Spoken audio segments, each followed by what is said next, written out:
Students, welcome all of you.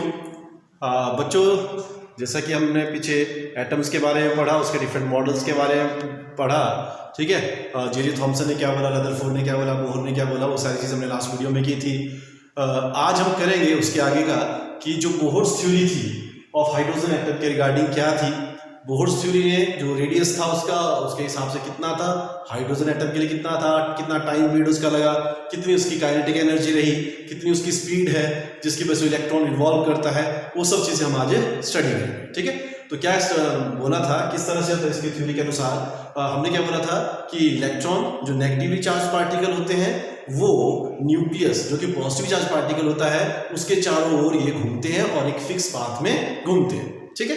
Clear है। तो जो नेगेटिवली चार्ज पार्टिकल जो रिवॉल्व कर रहा था, ठीक है, जैसे मान लो इस तरह से बोला, ये बीच में न्यूक्लियस है, ठीक है, प्लस ई चार्ज इसके ऊपर है और ये नेगेटिव चार्ज है, ये इसका रेडियस रहा, इससे वेलोसिटी v के साथ इस तरह से ये मूव कर रहा है, ठीक है। और अगर आपको पता होगा कि आपने पढ़ा है जो फर्स्ट चैप्टर में हमने पढ़ा था कि the Coulomb's law of force of attraction, उसी तरह से यहाँ पे दो चार्ज होंगे, एक प्लस चार्ज एक माइनस चार्ज, इन दोनों के बीच में फोर्स ऑफ अट्रैक्शन होगी, that is a Coulomb force and that force, ठीक है, फॉर द nth पाथ और nth orbit. So Fn is equal to कितना होगा 1/4 पाई एप्सिलॉन नॉट, ठीक है, कितना होता है E1 E2, ठीक है। तो क्या बन गया E square upon square of distance between them, so it is E square upon r, ठीक है। और अगर nth के लिए हम ले रहे हैं इसको क्या लेना हमने Rn, क्या लेना हमने इसको Rn, क्लियर है इतना सा। फिर हम क्या बोलते हैं कि ये जो फोर्स कूलम्स फोर्स थी ये इस इलेक्ट्रॉन को सेंट्रीपिटल फोर्स प्रोवाइड करेगी जिसकी वजह से ये सर्कुलर मोशन में घूमता रहे। अब हमको पता सेंट्रीपिटल फोर्स क्या होती है, सेंट्रीपिटल फोर्स क्या होती है आपको यार mv, ठीक है। क्या होता है, क्योंकि nth इसमें था तो कितना होता है mv square over r, so mvn square over r it is equal to 1/4 pi epsilon not e square upon rn का स्क्वायर, ठीक है। क्लियर है। nn में nth के लिए करें तो उसके बाद nn लगाए यहाँ पर, ठीक है। इस तरह से ये रिवॉल्व करता है, क्लियर। अब इसको कट गया है mvn square it is equal to 1/4 pi epsilon not e square upon rn, ठीक है। rn इधर था, rn स्क्वायर था, एक से एक कैंसिल हो गया तो क्या रह गया सिर्फ rn, क्लियर है। अब अकॉर्डिंग टू द जो पोस्टुलेट्स थे, ठीक है, जो हमने बोहर्स थ्योरी के जो पोस्टुलेट्स पढ़े थे उसके अनुसार हमने क्या बोला था m, ठीक है, जो उसका एंगुलर मोमेंटम होता है क्या था, एंगुलर मोमेंटम mvr, क्या था भाई L it is equal to mvr, अब nl लगा दीजिए, it is equal to nh upon 2 pi, किसके बराबर था ये, किसके बराबर था mvrn is equal to nh upon 2 pi, ठीक है। अब यहां से आप अब इन दोनों आपस में इक्वेट करें और यहां से vn की वैल्यू निकाल दें, vn it is equal to nh upon 2 pi rn into m, कितना हो गया vn, ये बाकी दो ये ना m और v ये इधर ले जाए, बस सिंपल सा है nh upon 2 pi rn m लिखो या mrn लिखो, ठीक है, जैसा भी आप इसे लिखे तो ये हो गया। तो ये निकल गया हमारे पास द वेलोसिटी, ठीक है, क्या निकली है velocity with which it revolves in n orbit, clear है। इसके बाद हम बात करते हैं radius of N orbit of hydrogen atom, ठीक है। अब क्या निकालेंगे हम इसका रेडियस, ठीक है। रेडियस निकालेंगे, रेडियस निकालने के लिए क्या करेंगे हम, रेडियस निकालेंगे, ठीक है। रेडियस निकालने के लिए हमने क्या किया, ये जो vn की वैल्यू है, ठीक है, ये जो vn की वैल्यू है इसे हमने पुट करना है, ठीक है, कहां पे mvn स्क्वायर, पीछे इक्वेशन की थी ना mvn स्क्वायर, कौन सा, जो सेंट्रीपिटल फोर्स को और हमने इसका कूलम्स फोर्स को आपस में इक्वेट किया था तो हमारे पास आ गया था vn square is equal to कितना था e square upon 4 pi epsilon not, था ऐसा 4 pi epsilon not into rn, ठीक है। अब हम क्या करेंगे, यहां से vn की वैल्यू लेंगे और यहां पे पुट करेंगे, so m it is equal to nh upon 2 pi m rn का square is equal to e square upon 4 pi epsilon not rn, ठीक है। तो ये वैल्यू हमने यहां पे पुट कर दी, ठीक है, अब ये वैल्यू यहाँ पे पुट करी। अब क्या करना हमने, यहाँ से क्या निकालना है हमने, आर एन। क्या निकालना है, आर एन। सिंपल सा मैथ है। तो कितना हो गया, एम, ठीक है, ये स्क्वायर है, ये क्या बन गया, N square x square 4 pi square M square R N का square is equal to E square 4 pi epsilon naught और आर एन। ठीक है, अब निकालना क्या है, आर एन, एक आर एन से एक आर एन क्या हो कैंसिल।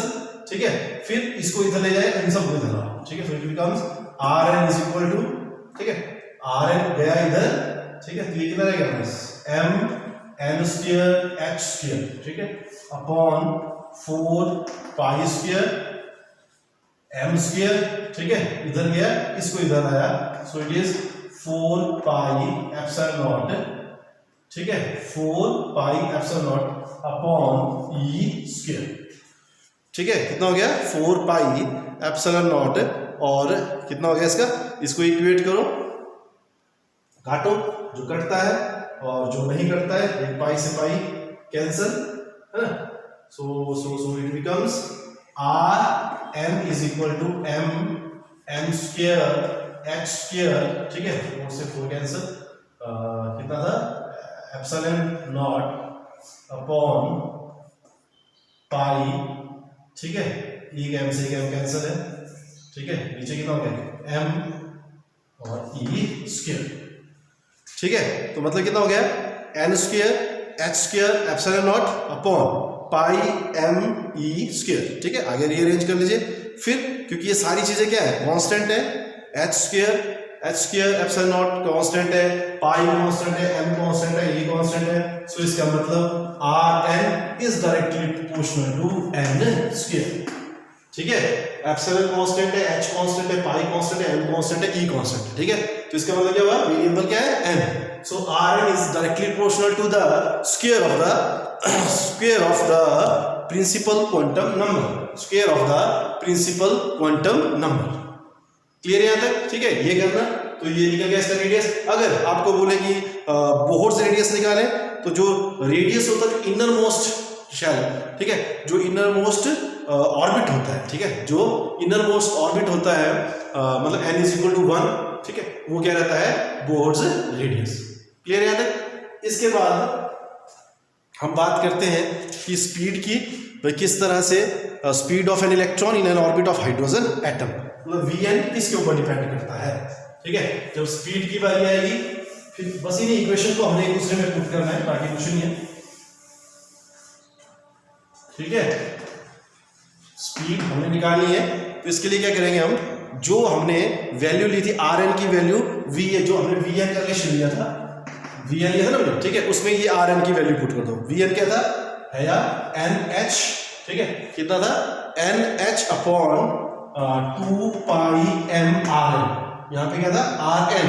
अब उस आर एन में हमने वो वैल्यू पुट करनी। ठीक है, तो जब इसकी वैल्यू पुट करेंगे तो रेसिप्रोकल था इसका, तो जो हमने आर एन की वैल्यू थी इसको उल्टा कर दो, नीचे वाला ऊपर, ऊपर वाला नीचे, so pi m e square upon ऊपर कितना था, एप्सिलॉन नॉट, ठीक है, कितना था, n square h square x square और एप्सिलॉन नॉट। ठीक है, तो ये चीजें थी। तो इस तरह से अब आप इसे करें, जो कटता है काट दें, तो यहां से एक एन से एक एन कैंसिल हो गया, पाई से पाई कैंसिल हो गया, एम से एन कैंसिल हो गया, so v n is equal to h e square upon 2 n x square epsilon naught. यहाँ पे फिर से वही, ये सारे टर्म्स क्या हैं, कितनी है, ये कांस्टेंट है, so v n is inversely proportional to n. तो मतलब speed of electron in n orbit, speed of electron in n orbit is inversely proportional to the principal quantum number. ठीक है, तो ये एमसीक्यूज वगैरह में ये रिजल्ट याद रखें, क्योंकि एमसीक्यू में ये पूछे जा सकते हैं। क्लियर है। अब इसके बाद निकालते हैं इसकी टोटल एनर्जी। ठीक है, अब टोटल एनर्जी क्या निकालनी, टोटल एनर्जी कैसे निकालेंगे, टोटल एनर्जी क्या होती है, जैसे कि काइनेटिक एनर्जी। ठीक है, हमने एनर्जी निकाली, that is the sum of kinetic energy plus potential energy. ठीक है, अब बात करते हैं काइनेटिक एनर्जी की। Kinetic energy is equal to half v square. ठीक है, तो हाफ हो गया, एम हो गया, वी स्क्वायर जो हमने अभी निकाला।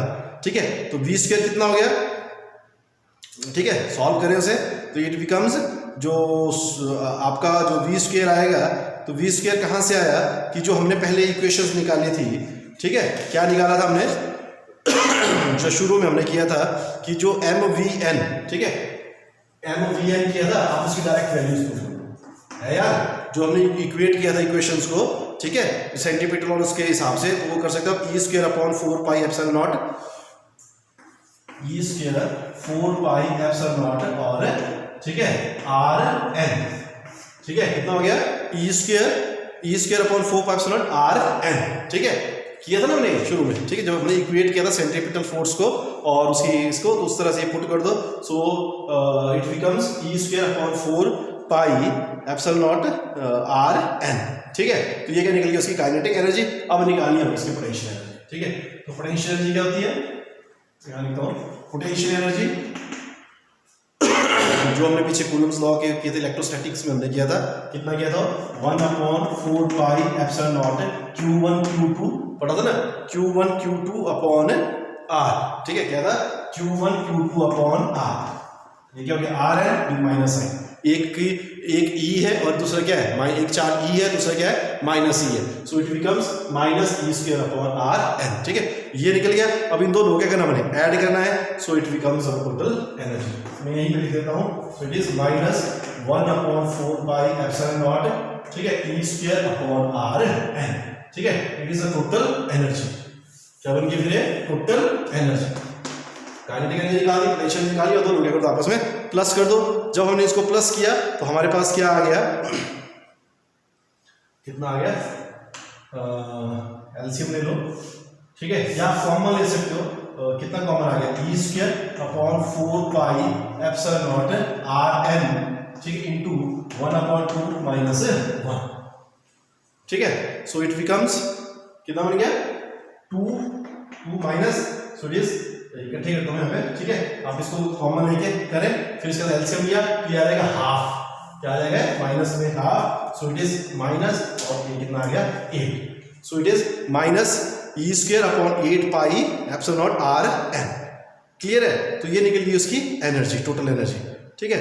अब आप उसके बाद आप चाहो तो आर एन की वैल्यू फिर से पुट करो, ठीक है, आर एन की वैल्यू यहाँ पे हमने आर एन निकाला था, उसकी वैल्यू यहाँ पुट करो, फिर ये सारी टर्म्स जो कांस्टेंट टर्म्स है, स्टैंडर्ड वैल्यूज है, उसको पुट करो, ठीक है, तो जो स्टैंडर्ड वैल्यूज आप पुट करोगे, तो जैसे हमारे पास एप्सिलॉन नॉट की वैल्यू पता है तुमको 8.854, ठीक है, इंटू 10⁻⁻12 होती है, पाई की वैल्यू आपको पता है, ई क्या है चार्ज ऑफ इलेक्ट्रॉन 1.610⁻⁻19, ठीक है, ये क्या पुट, फिर आर एन की वैल्यू वहां से पुट करेंगे, आर एन की वैल्यू जब आप पुट करोगे तो वहां पे क्या होगा, उसका मास ऑफ इलेक्ट्रॉन आएगा, उसकी वैल्यू पुट करो, ठीक है, फिर जब इस सब चीजों को सॉल्व करोगे आप पुट करके, सो it becomes minus 13.6 n square electronvolt, this is the total energy, ठीक है। अभी थोड़ा सा आप कर सकते हो, ठीक है, यहाँ पे क्या करना आपने, मैंने बोला आर एन जो हमने निकाला हुआ था उसकी वैल्यू यहाँ पुट करो, ठीक है, उसका जितनी भी स्टैंडर्ड वैल्यूज है आपको पता है, उनके स्टैंडर्ड वैल्यूज लो और इस इक्वेशन में पुट करो, फिर सॉल्व किया, सो इट बिकम्स 13.6, अगर डिवाइड ना भी हो तो वैल्यूज पुट करेंगे और डायरेक्ट आप लिख दो, it is minus 13.6 upon n square electronvolt, clear है। एग्जाम में इतना सारा एक साथ नहीं आता है, इससे कुछ एक पार्ट पूछे जाएंगे तो आपने उस हिसाब से इसको पेपर में करना है, सब का सब ना करें, ठीक है, अगर स्पीड पूछे तो स्पीड तक करें, एनर्जी पूछिए तो एनर्जी का करें, ठीक है, अगर स्पीड के बीच में जरूरत रही तो उसको मत करें, डायरेक्ट आप कर सकते हो, तो उस तरह से ये हो जाएगा, क्लियर है। सो आज के लिए इतना ही काफी है, थैंक यू वेरी मच।